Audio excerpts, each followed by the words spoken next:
വേമ്പനാട് കായലിൽ അടിഞ്ഞുകൂടിയ ഏക്കൽ അടിയന്തരമായി എടുത്തുമാറ്റണമെന്ന ആവശ്യം ഉന്നയിച്ചുകൊണ്ട് വേമ്പനാട് കായൽ സംരക്ഷണ സമിതി വേമ്പനാട് കായലിന്റെ ശുദ്ധീകരണം, ദേശീയ ജലപാതയുടെ നിർമ്മാണം എന്നിവയുടെ ബന്ധപ്പെട്ട പദ്ധതി വിശദാംശം വ്യക്തമാക്കുക, ഡ്രഡ്ജിംഗ് മൂലം ഉണ്ടാകുന്ന മലിനീകരണം മത്സ്യത്തൊഴിലാളികളുടെ ഉപജീവനത്തിന് തടസ്സം സൃഷ്ടിക്കുന്നതിനാൽ അവർക്ക് മതിയായ നഷ്ടപരിഹാരം നൽകുക, വള്ളമെടുക്കുന്നതിന് തടസ്സമുണ്ടാകുന്ന രീതിയിൽ കരയോട് ചെളിയടിയുന്നത് ഒഴിവാക്കുക തുടങ്ങി നിരവധി ആവശ്യങ്ങൾ ഉന്നയിച്ചുകൊണ്ടാണ് വേമ്പനാട് കായൽ സംരക്ഷണ സമിതി വാർത്താസമ്മേളനം നടത്തിയത്. എല്ലാവർക്കും അറിയാവുന്നതുപോലെ നമ്മുടെ കായൽ നമ്മുടെ ഒരു വലിയ പൈതൃക സമ്പത്താണ്. കാലാകാലമായിട്ട് കിഴക്ക് നിന്ന് വരുന്ന എക്കലടിഞ്ഞ് അതിൻ്റെ ആഴം കുറയുന്നുണ്ട്. അതുകൊണ്ട് തന്നെ അവിടെയുള്ള ജീവജാതികളുമൊക്കെ മരിക്കുന്നു എന്നുള്ളതുമൊക്കെ നമ്മുടെ പ്രശ്നമാണ്. കായൽ മരിക്കുന്നു എന്നാണ് നമ്മളതിന് പറയുന്നത്. അതുകൊണ്ട് തന്നെ ആ കായലിൻ്റെ ശുദ്ധീകരണം നമ്മുടെ ഒരു വലിയ വിഷയമാണ്. നമ്മുടെ പരിസ്ഥിതിയുമായിട്ട് ബന്ധപ്പെട്ടും നമ്മുടെ പൈതൃക സംരക്ഷണവുമായിട്ട് ബന്ധപ്പെട്ടുള്ള ഒരു വലിയ വിഷയമാണ് നമ്മുടെ കായലിൻ്റെ ശുദ്ധീകരണം.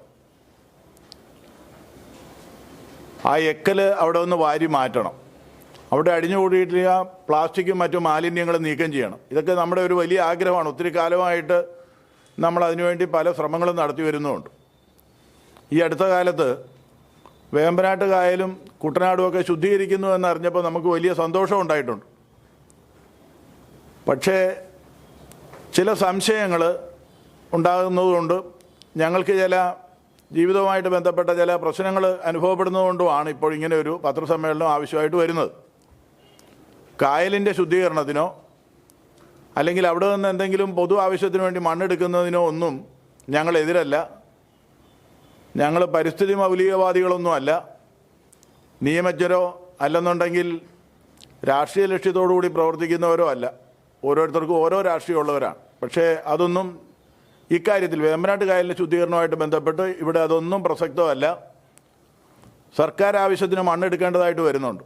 നാഷണൽ ഹൈവേയുടെ നിർമ്മാണത്തിന് മണ്ണ് ആവശ്യമാണ്. അത് ആവശ്യമാണെങ്കിൽ എടുക്കുന്നതിന് നമ്മൾ എതിരുമല്ല. കായലിൽ മണ്ണുണ്ട്, അതെടുക്കാം.